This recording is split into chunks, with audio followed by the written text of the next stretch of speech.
So, most welcome to this press conference, Friday, late afternoon in very far north of Sweden. It has been a true pleasure, Ursula, for me to welcome you and the whole European Commission to Kiruna. It's a town in the very north of Sweden, located above the Arctic Circle. In this part of Europe, the winter nights are filled with northern lights, as you might have seen. Since 1945, this region has been a place for peaceful coexistence between NATO and the Soviet Union, and later the Russian Federation. This is the peaceful order that the Putin regime now seeks to destroy. But we will defend it here and in Ukraine and everywhere. The region of Norrbotten is also a front-runner in the European green transition. Iron ore mines in combination with fossil-free energy production is leading the way to fossil-free steel production. Our and your visit here takes place in the beginning of the Swedish presidency, but even more, much more, in a very challenging time for Europe, and of course, in the worst of times for Ukraine. It is my strong belief that we are going to need the combined strengths of EU legacy, of EU institutions, and of EU unity to take us through all the problems that lie ahead of us. But we need these strengths also to build a strong and prosperous Europe for the future. Therefore, I'm very happy for today's talk with you, Ursula, about the 6 months ahead of the Swedish priorities to help make Europe greener, safer and freer. Greener, safer and freer. 3 words to summarize our ambitions. We have a lot to do together. Making Europe safer is first and foremost about maintaining support for Ukraine in military as well as in political, economic and humanitarian terms. Staying united, avoiding divisions, not least when Russia wants that. Ukrainian victory in this ongoing war is existential for Europe. Unity is our greatest asset, and during the presidency, we will continue to support the European military assistance mission to support Ukraine. No other single task could be more important for the Swedish presidency than this one. The fate of Ukraine is also the fate of Europe. EU has been called an economic giant, a political dwarf, and a military worm. But our combined efforts in Ukraine shows that the EU is an actor to count on within all these 3 areas. Making Europe safer is also about strengthening EU as a security provider in terms of cross-border crime, but also, for example, in space. This morning, it was our joint honor to be present together with His Majesty the King to inaugurate the first satellite launch facility in mainland Europe, spaceport Esrange. And during the spring, we will oversee implementation of the strategic compass, for example, the action plan on military mobility and enhanced EU-NATO cooperation. Our second priority is making Europe greener and focuses around 2 concrete objectives: to phase out Russian fossil fuels and to scale up the green transition in transportation and in industry. This part of Europe has a lot of forest.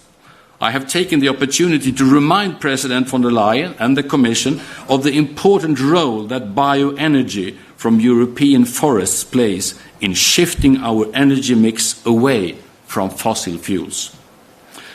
Several law files are now in trilogue negotiations, and our aim is to finalize these during our presidency.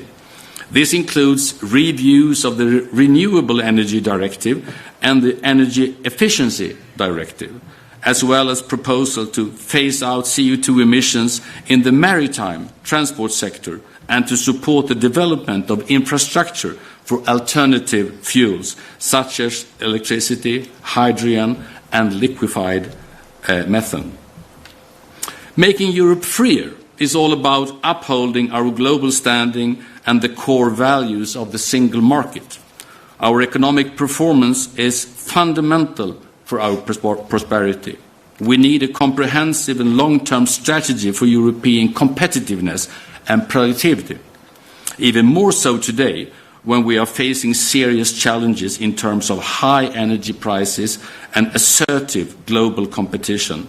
Many point to the ERA legislation, the Inflation Reduction Act legislation in the US. Several concrete steps will be taken. This includes strengthen the single market and secure sound competition rules, increase our trade opportunities, accelerating green and energy transition, prioritizing research and development, getting serious about better regulation, and accelerating digitalization and secure a skilled workforce. Making Europe freer is also about reducing harmful dependencies. This means making our economies more resilient towards external pressure and diversifying our value chains. Important steps may include negotiations on the European Chips Act and the initiative to protect our access to critical raw materials as soon as it is presented by the Commission. At the same time, we will continue working on the EU's free trade agenda. Sweden will this spring host the Trade and Technology Council with the United States. We will also continue to work with new free trade agreements, including New Zealand, Australia, Indonesia, India, Mexico, Chile, and Mercosur countries. Last but not least, I would like to highlight democracy and the rule of law. Values making Europe an example for the rest of the world. But we can never take those for granted. We will continue to work on rule of law dialogue in the General Affairs Council, as well as maintaining Article 7 procedures on the agenda. These are the Swedish priorities for the 6 months ahead, and I look forward to work together with you, Ursula, to make it a successful presidency. Thank you so much. Over to you. Thank you very much, Prime Minister, dear Ulf. And thank you so much for welcoming us here in Sweden, in this very beautiful city of Kiruna. Yesterday we've said already, typically the presidencies show what they have and bring us to amazing places, but you really set the bar high. With the ICE Hotel in Kiruna, it was fascinating. But today also the space range, Esrange, fantastic. So thank you very much for receiving us here. And indeed, the agenda was packed because Sweden is taking over at a very crucial time. It is now 10 months since the start of the atrocious Russian war against Ukraine. The Ukrainians are fighting with the same ardor as on day one, and we are supporting them as firmly as on day one and as long as it takes. And thank you, dear Ulf, that you have made Ukraine your first priority in your presidency. Your leadership will be vital to preserve the amazing European unity and determination. We need to keep increasing the pressure on Russia. And we will continue, of course, our unwavering support for Ukraine. We will start still in January to disburse the first tranche of the 18 billion euro support package for Ukraine. This is the largest macrofinancial assistance package that the European Union has ever delivered to a partner country. And we are preparing for Ukraine's reconstruction. The international donors platform that we set up with our G7 partners will be up and running this month. It will help coordinate the different support for Ukraine. Today will also, of course, be an important tool to ensure that the reconstruction combines reform and investment, because this paves the way towards membership of the European Union. My second point is on energy. Without any question, before the war, we were too dependent on Russian fossil fuels. And Russia has exploited this dependency and weaponized energy. Russia tried to blackmail us, but failed, thanks to our unity. Russia has cut 80% of our gas supplies in only 8 months, but we mastered this unprecedented energy crisis. We compensated the cuts of the Russian gas by diversifying to other reliable suppliers. We were able to compensate without any blackouts. We were successful in energy savings, 20% by now. We are skimming off the super profits of energy-producing companies that then the member states can use to invest the money for vulnerable households and vulnerable businesses. We introduced a price cap, and we considerably accelerated the permitting of renewable energy. So today, we can say this hard work paid off. Gas prices today are now lower than they were before Russia's invasion. The gas prices for the Dutch futures contracts have dropped over 80% since August. Our storage levels are filled with 83%. This is among the highest levels ever at this time of the year. And we deployed twice as much renewable energy capacity as expected last year. But we also know that we're not out of the woods right now. So we have to continue our work to make energy more affordable for Europeans. We will propose a reform of the electricity market design this spring, and I look forward to making swift progress under the Swedish presidency. We will operationalize the joint purchasing mechanism. We had already the first meeting of stakeholders in December. That is mobilizing companies and member states via our energy platform, because we want to use our collective market power to have a joint purchasing of gas. And of course, we need to further scale up the deployment of renewables. We should aim to also double this year once more the additional capacity of renewable energy that is added to the market, because we all know homegrown renewables are indispensable for our energy independence, and they are, of course, key for our green transition. That's my third point. I commend your ambition to conclude the negotiations on the landmark legislation for the European Green Deal. That is the Fit for 55 package. We have already made good progress last year.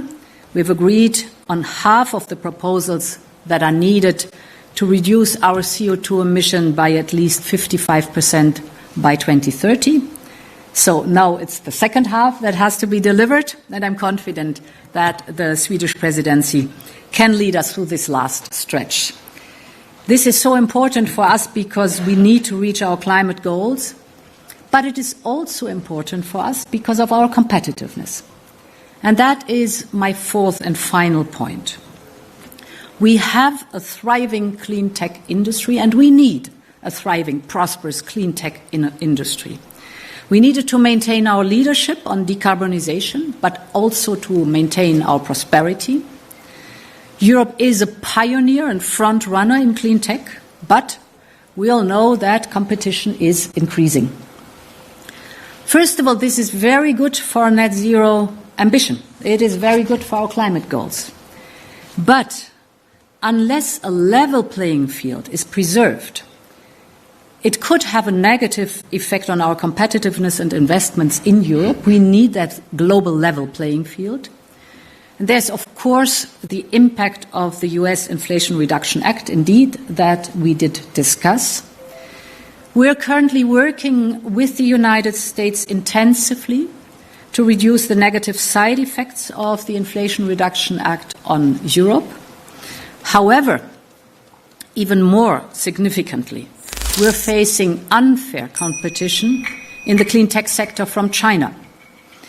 Think of their massive and hidden subsidies in the production of wind turbines, for example, or solar panels. So we want to discuss with you, and we've started already the Swedish presidency, how we can send a signal to business in Europe. We want to reassure the business in Europe about our determination to preserve and enhance economic attractiveness of Europe.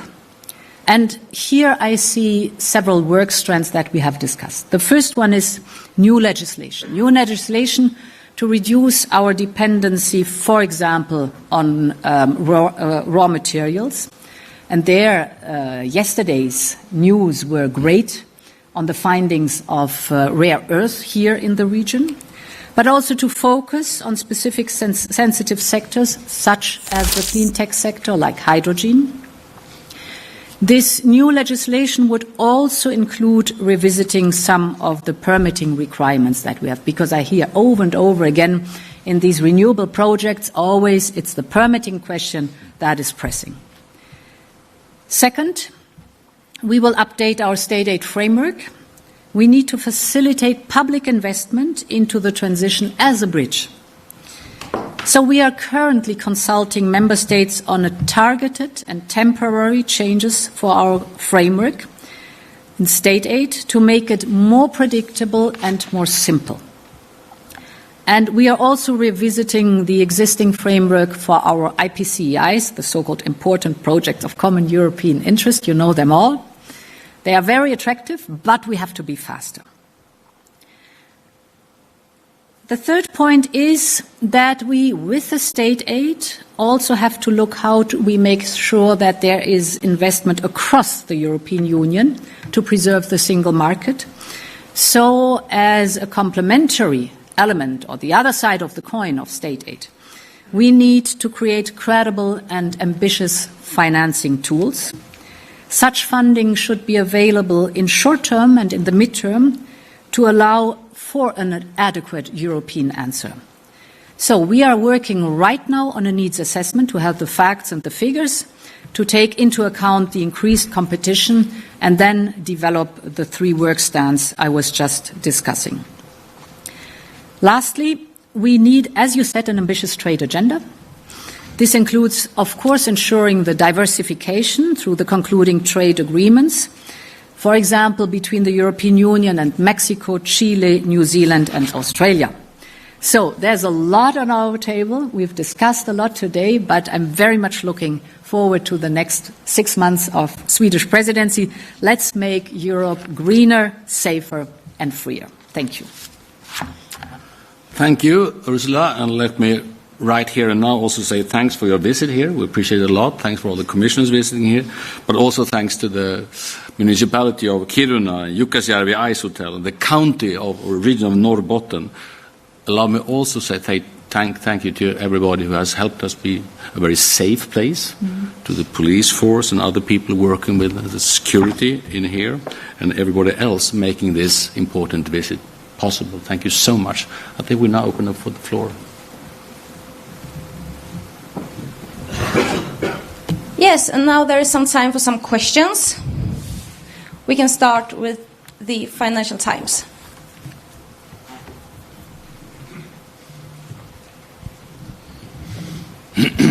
Thanks. Sam Fleming from the Financial Times. Two questions, both of them addressed to both the President and Prime Minister. First one, on the Inflation Reduction Act earlier this week, Alexander De Croo said he was seeing aggressive signs that America is trying to woo investment, lure over investment using IRA. I wondered if you, either of you had seen evidence of these aggressive attempts he talks about, and whether this has been raised with the administration, and whether it does not indicate that any outcome from the task force is likely to be rather limited. Second question, also related to IRA and the state aid rules, Madam President, that you referred to. This is you've had a number of downgrades to the state aid rules, repeated relaxations of the state aid rules, calling them temporary. But does this not amount to a rather durable downgrade to level playing field protections and member states with limited fiscal space right to be concerned by what they see? Thank you. Would you mind starting? Or? Okay, yes. So I've always said that the Inflation Reduction Act, first of all, is something positive. It is great that our American friends are now heavily investing in their climate agenda. We've started earlier. As you know, the European Green Deal is not only a political and policy program, but it's also an investment program, mainly Next Generation EU, with a strong emphasis on the green transition. So this is positive, and I really welcome that. There are some parts in the IRA that have a negative impact on the level playing field between us and the United States. And indeed, we are in close cooperation with the United States to mitigate that.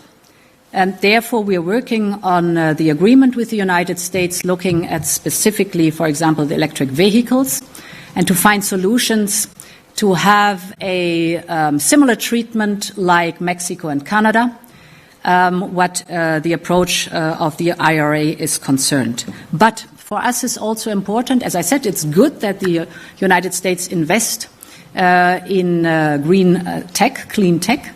For us it's important that we are able to give a very strong and reassuring and positive answer to all those who invest in clean tech in the European Union. And this is two sides of the coin. As I said, it is state aid. Perhaps here, indeed, the changes will be targeted and they will be temporary. But as you rightly said, it's not suitable for every member state. And therefore, it's so important to have, besides the state aid that should be used, also a funding tool or funding tools that we will develop that give an answer to the need of investment in clean tech, mostly common European projects and common European interests in the green transition.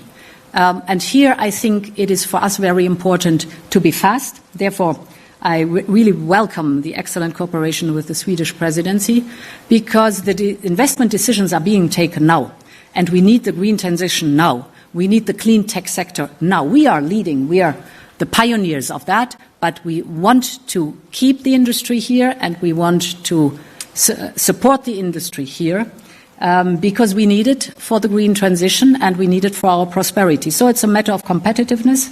The overall competitiveness topic is broader than that. The agenda is also broader than that. But at the moment this is a very specific focus where we have to be precise and fast in our response. If I may just briefly underlining,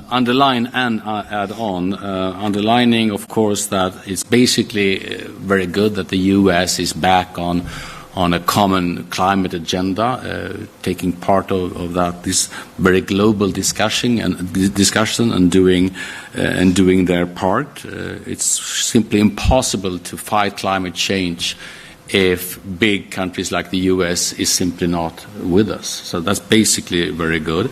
You also have to recognize and acknowledge the fact that this is to a big part. You can discuss to how big part, but it is a US response also to what China has been doing for quite a long time and creating unlevel playing fields. And I think that is a response. That is a question that also many European countries and the EU itself has a good reason to discuss. Thirdly, mitigating negative consequences, of course. We cannot accept that the consequence of this would be covered and bared by primarily European countries and companies. And therefore, for acting on what the US is doing at the same time as these discussions with the White House are very, very important. That leads me to the conclusion that we have to do things, we have to act, we have to improve the chances for European companies to have a level playing field, but we need to do that based on facts and figures, a good analysis on what could happen otherwise, what consequences may change regulations within the European Union have, good consequences, of course, but also risky consequences. And finally, and I'd like to stress that because everybody agrees, but it's always complicated, start a long-term discussion as well on long-term competitiveness. This is not a sudden happening. European productivity and European competitiveness has lagged behind US and many Asian countries for quite a long time. And we need to start a real discussion on how to improve productivity, how to enhance competitiveness, and how to attract more companies based on our own capabilities. and not based on long-term state aid rules, of course. So just want to basically agree with you. Interfax Ukraine.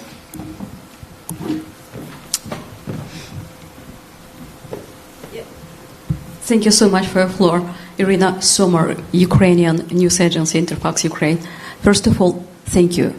Madam President, Prime Minister, thank you, and I do believe from all Ukrainian people, I can say thank you so much for your support. So, my question is, Prime Minister, what will be your approach to Ukraine as a candidate to the EU country? What you would like to achieve during half year of your presidency? And, Madam President, Ukraine right now is implementing conditions linked to candidate status. Can we expect that the EU and Ukraine can enter into membership negotiation already in this year?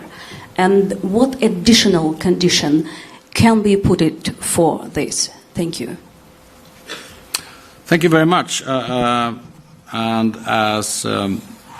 as Ukraine knows, and as the Commission knows, and as the other European Union country knows, Sweden is very committed to Ukraine to eventually become a EU country, in accordance, of course, with the rules that apply for that. Of course, we are also impressed by the work that Ukraine is doing. Now there is a schedule for this. There will be an assessment, formal assessment during fall. There are criteria for that. We know that the Ukrainian government is working with all the reforms, and there will be a process for reporting back the results of that. So I look very positively, but there is a schedule, and all countries need to agree on that. There is also an agreement of some kind of oral reporting back during the springtime, just to report back how things are developing, basically. So I think there is a very welcoming attitude, and things are doing in a correct order, basically. Ursula. Yes, thank you. First of all, the accession process is a process, so step after step has to be taken.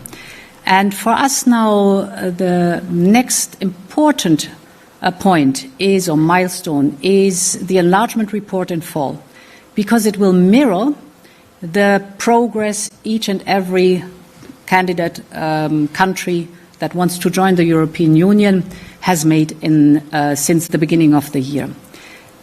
Ukraine is impressively ambitious and strong and fast in delivery. That's very good.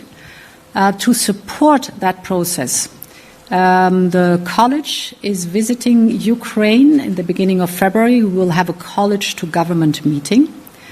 And we have just looked briefly through the amount of files that we have in common where we are working on. It's about 18 to 20 different files we are already working on with the Ukrainian government. So this will be a very good point to deepen and intensify the different topics that are on our agenda. It shows how broad our agenda is. For us, it's important to progress with as much high quality and, of course, speed and ambition as possible together with the Ukrainian government, so that in fall the enlargement report will reflect all that, and that, of course, then brings, hopefully, interesting and positive decisions of the Council. The Swedish TT. Victor Numlin from the Swedish Nyhetsbyrån, TT Nyhetsbyrån. Question about Turkey and the NATO process. Turkey has cancelled the meeting with the Speaker of the Swedish Parliament due to the hanging of President Erdogan doll in Stockholm. So I would please have your comments on that and what it does mean for the NATO accession process. And if you could answer it in Swedish as well, it would be most grateful. Thank you. I have the brief version first in English.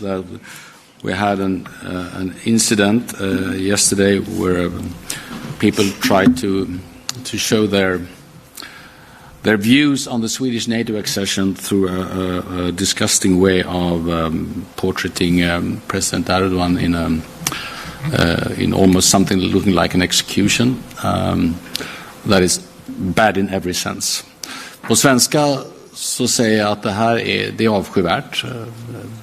Jag tror varje land skulle tycka att det var en avskyvärd handling att visa upp något som ska föreställa närmast en avrättning av en utländsk ledare.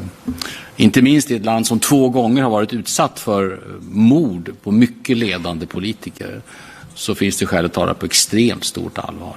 Det undersöks ju nu också på rätt sätt. Min andra kommentar, det här är ett sabotage mot den svenska och finska ansökan att bli NATO-medlemmar. Uttryckliga syftet att förhindra detta. Jag förstår Turkiets ilska över detta. Vi hade visat exakt samma ilska om det hade hänt i ett annat land riktat mot svensk ledande politiker. Så jag har stor respekt för detta och vi har uttryckt det också gentemot Turkiet.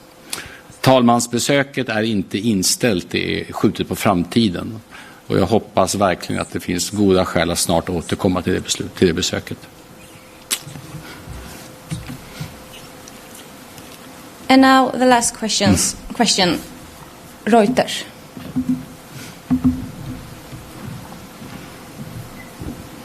Thank you. Jan Struczewski from Reuters. I have a question for President von der Leyen. If you could, House of the Polish Parliament passed a law that the ruling Polish party hopes will unblock billions of EU funds for Poland. My question is, are they right? Will the Commission now be ready to unblock the funds, or will you wait for the passage of the bill through the Senate and amendments there? Thank you. Perhaps the second question first. So in the very end, the law has to be agreed on, so it has to pass the second chamber. And then we can analyze the final law, the one that is agreed, the Polish parliament agreed upon. And you know, it is important. We have a contract, Next Generation EU, written down the milestones that have to be reached. It's public, it's visible for everybody. So the changes have to be implemented in a law that then would lead to the disbursement of funding under Next Generation EU. But first of all, the implementation and the legal solutions have to be found by Poland itself. On the Inflation Reduction Act, $369 billion is an impressive amount. We should not forget that Next Generation EU, 37% of Next Generation EU are supposed and are dedicated to the green transition. That is a sum, if you look into the cohesion funds too and the Just Transition Fund, that exceeds that.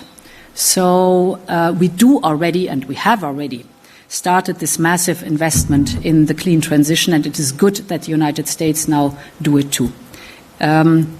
What is important for us, and I want to repeat that again, is that with the clean tech sector and all its innovative power that it has, we have a level playing field. We want to compete on quality. That's important. We do not want to compete on subsidies, but on quality. And therefore, the funding element for us is important, first of all, to have the needs assessment so that we have facts and figures on what exactly is the definition of the clean tech sector, what exactly is the impact, and where do we have to have the targeted support of the public European funding. And then there are different possibilities to create such a funding, but this is something we're still discussing. And first things first, the needs assessment then will show the need for the European funding that we are looking into. Okay.